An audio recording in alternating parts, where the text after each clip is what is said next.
नमस्कार, आप सभी का बहुत बहुत स्वागत है हेल्दी इंडियन किचन में। आज आपके साथ शेयर कर रहे हैं इतनी ताकतवर औषधि जिसके इस्तेमाल से आप ढेरों बीमारियों को जड़ से ख़त्म कर सकते हैं।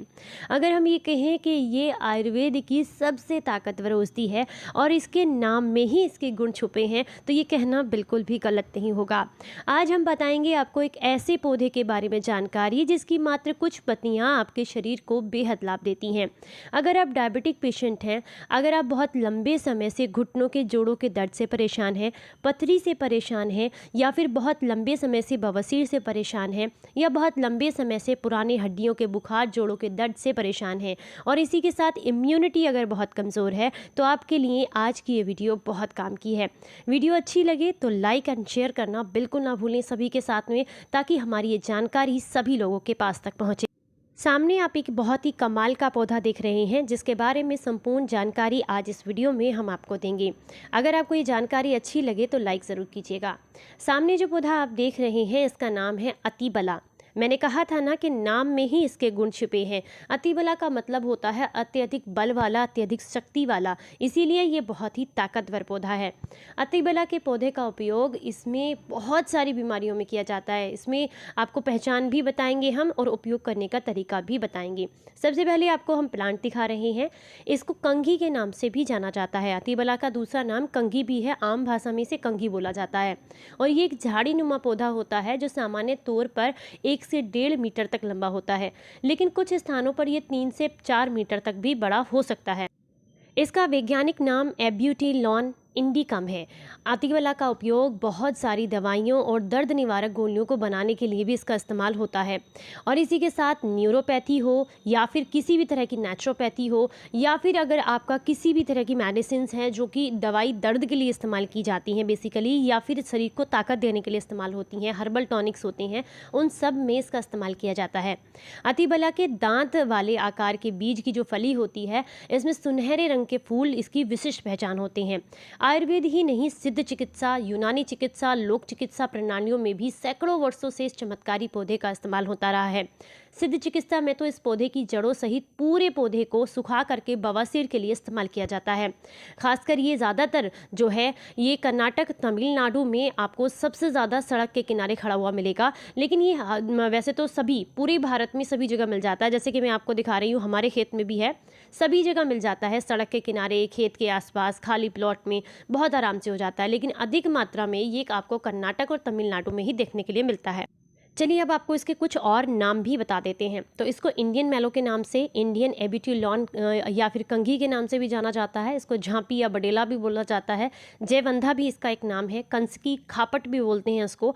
कथ भी कहा जाता है। इसका नाम उराबम्बी है। और टूटी, चक्रभंडी, पेटारी, मुद्रा, टूटी थूती, ये सब इसी के नाम हैं। आपके यहाँ अगर इसकी आपको पहचान है और आप इसे जानते हैं तो अपने यहाँ आपके यहाँ क्या कब बोला जाता है मुझे कमेंट बॉक्स में ज़रूर बताइएगा, क्योंकि सभी को इसकी पहचान हो, सभी को इसके फ़ायदे मिल सके।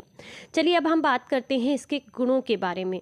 इसके गुण बहुत ही कमाल के हैं। सबसे पहली बात करते हैं हम बवासीर के लिए, क्योंकि इसमें लैक्सेटिव तत्व होते हैं, यानी कि आंतों के कार्य को आसान बनाता है।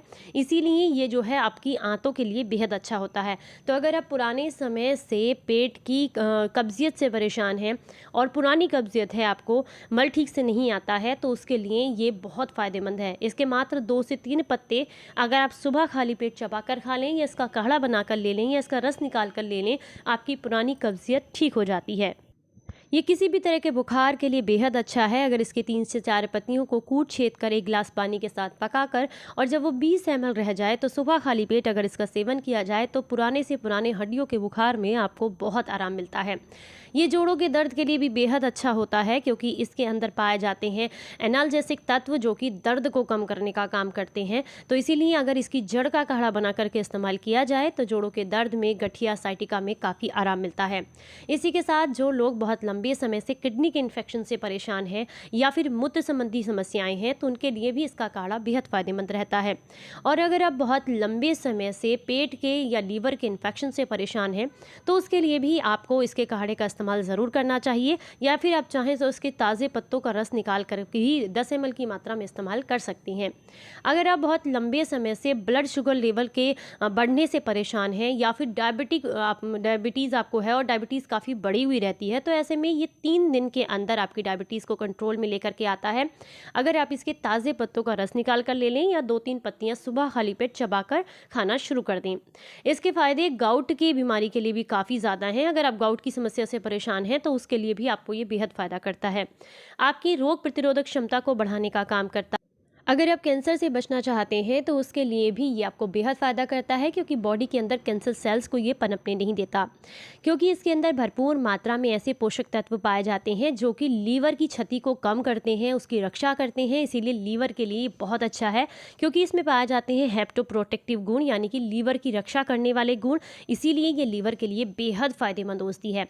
अगर आप इसका इस्तेमाल करते हैं तो आपको बहुत सारे और भी फ़ायदे इसलिए भी मिलते हैं क्योंकि इसमें होता है लेनिक एसिड और ओलिक एसिड, स्टेरिक एसिड और पाल्मिटिक एसिड, लॉरेंट एसिड और माइस्ट्रिक एसिड, कैप्रिक एसिड और कैप्रिलिक एसिड भी इसमें पाया जाता है। ये सभी जो हैं फैटी एसिड दर्द में राहत देने में आपको काफ़ी ज़्यादा मदद करते हैं। इसी के साथ अगर हम बात करें, अगर बहुत लंबे समय से आप जो है किसी भी तरह के इन्फेक्शन से परेशान हैं तो उसके लिए भी आप इसका इस्तेमाल कर सकते हैं, इसके लाभ ले सकते हैं। अब हम बात करने वाले हैं पथरी के बारे में। अगर आपको किसी भी तरह की पथरी है, मतलब मान लीजिए बहुत लंबे समय से पथरी है, और चाहे वो किडनी की हो, चाहे वो पित्त की थैली की हो, और पित्त की थैली की जो पथरी होती है वो मैक्सिमम 5 से 7 mm तक की ही घुल सकती है, इससे ज़्यादा मात्रा की पथरी नहीं घुलती है। तो अगर आपकी पथरी 4, 5, 3 mm की है तो फिर आप इसका इस्तेमाल कर सकते हैं। और अगर किडनी की पथरी तो 12 mm तक की भी है तो भी आप इसका इस्तेमाल कर सकते हैं। दोनों ही कंडीशंस में ये आपको बेहद फ़ायदा करेगा। करता क्या है, ये आपके शरीर के अंदर जितने भी विषाक्त पदार्थ होते हैं उन्हें घोल कर ये मूत्र के रास्ते से बाहर निकाल देता है। तो अगर आप इसका सही तरीके से इस्तेमाल करते हैं तो पथरी की समस्या में, चाहे वो आपको किडनी की पथरी हो या फिर आपको पित्त की थैली की पथरी हो, दोनों ही कंडीशंस में काफ़ी फ़ायदा करता है। लेकिन ध्यान रखना होता है किस तरीके से इस्तेमाल करना है। पहला तरीका है, अगर आपको जो है किडनी की पथरी है तो आप इसका रस लेंगे, और रस रोज़ाना खाली पेट सुबह लेना है आपने, और लगातार कम से कम 15 दिन तक लेना है। और इसके साथ साथ आपने 4 लीटर पानी कम से कम दिन में पीना है। फाइबर वाली चीज़ें खानी है, तली भुनी चीज़ों को आपने अवॉइड करना है, और रोज़ाना कम से कम 3 किलोमीटर पैदल चलना है। ये इसकी कुछ शर्तें हैं। अगर आप इन सबको फॉलो करते हैं नियमों को, तो आप किडनी की पथरी से छुटकारा पा सकते हैं। चलिए अब बात करते हैं पित्त की थैली की पथरी के बारे में। अगर आपको 2, 3, 4 या 5 mm, 6 mm तक की पथरी है तो ये आराम से घुल सकता है, क्योंकि इसके अंदर ऐसे पोषक तत्व पाए जाते हैं जो कि किसी भी विषाक्त पदार्थ को और अब बहुत आसानी से घोलने में मदद करते हैं। क्योंकि बेसिकली हमारे पेट के अंदर जो पथरियाँ बनती हैं वो कोलेस्ट्रॉल से बनती हैं या फिर कैल्शियम्स की होती हैं, तो उसको डिज़ोल्व करना इसके लिए बहुत आसान होता है। तो ये करेगा क्या, जब आप इसका सेवन करेंगे तो धीरे धीरे करके उनको घोलना शुरू करेगा। तो इसके लिए आपको बहुत ज़रूरी है कि आप कंटिन्यूअसली इसको 30 दिन तक लें, और जब आप इसे लेंगे सुबह खाली पेट लेंगे, रस लेना है 10 ml का। और एक बात का ध्यान रखना है कि आपने दिन भर में जो भी पानी आप पिएंगे ठंडी चीज़ नहीं खानी है, या पानी जो भी आप पिएंगे वो गुनगुना ही पीना है जब तक आप इसका इस्तेमाल कर रहे हैं। लगभग 1 महीने तक आप इसका इस्तेमाल कीजिएगा। गुनगुना पानी पीजिएगा, ठंडी चीज़ बिल्कुल नहीं खानी है, उड़द की दाल नहीं खानी है, या कोई भी बादी वाली चीज़ें आपने नहीं खानी है, कोल्ड ड्रिंक, पास्ता, पेटीज, इस तरह की चीज़ें बाहर की नहीं खानी है। सात्विक सादा भोजन करना है, फाइबर वाली चीज़ें खानी है, और गर्म पानी लेना है, गुनगुना पानी, या गर्म पानी ले सकते हैं तो हल्का गर्म पानी लीजिएगा। ये मूत्र के प्रवाह को बढ़ाता है, जिसकी वजह से जितने भी टॉक्सिन्स बॉडी के अंदर होते हैं वो बाहर इजीली निकल जाते हैं। लेकिन इसके लिए बहुत ज़रूरी है कि एक तो आप पानी अच्छी मात्रा में पिएं, दूसरा गुनगुना पानी पिएं, तो आपकी पित्त की थैली की पथरी भी घुलकर बाहर निकल सकती है। बस आपने ध्यान रखना है कि अगर आपको किसी तरह की इससे कोई एलर्जी, कोई इन्फेक्शन होता है तो आप तुरंत इसको रोक दीजिएगा। वैसे किसी को कोई दिक्कत नहीं होती है, लेकिन अगर आप किसी लंबे समय से किसी बीमारी से परेशान हैं या ऑलरेडी किसी चीज़ की मेडिसिन ले रहे हैं तो अपने चिकित्सक की सलाह के साथ लें। लें, अन्यथा सभी के लिए बेहद फ़ायदेमंद पौधा है। और अगर आप कहेंगे तो इसके और भी ढेर सारे फ़ायदे हैं, किसी एक वीडियो में इसके फ़ायदे बताना बहुत मुश्किल है, तो इसको अलग अलग टॉपिक्स पर भी मैं आपको बताऊंगी किस किस तरीके से और आप इसको इस्तेमाल कर सकते हैं। तो अगर आज का ये वीडियो आपको काम का लगा है, जानकारी अच्छी लगी है, तो लाइक एंड शेयर ज़रूर कीजिएगा सभी के साथ, ताकि सभी को इसका फ़ायदा मिले।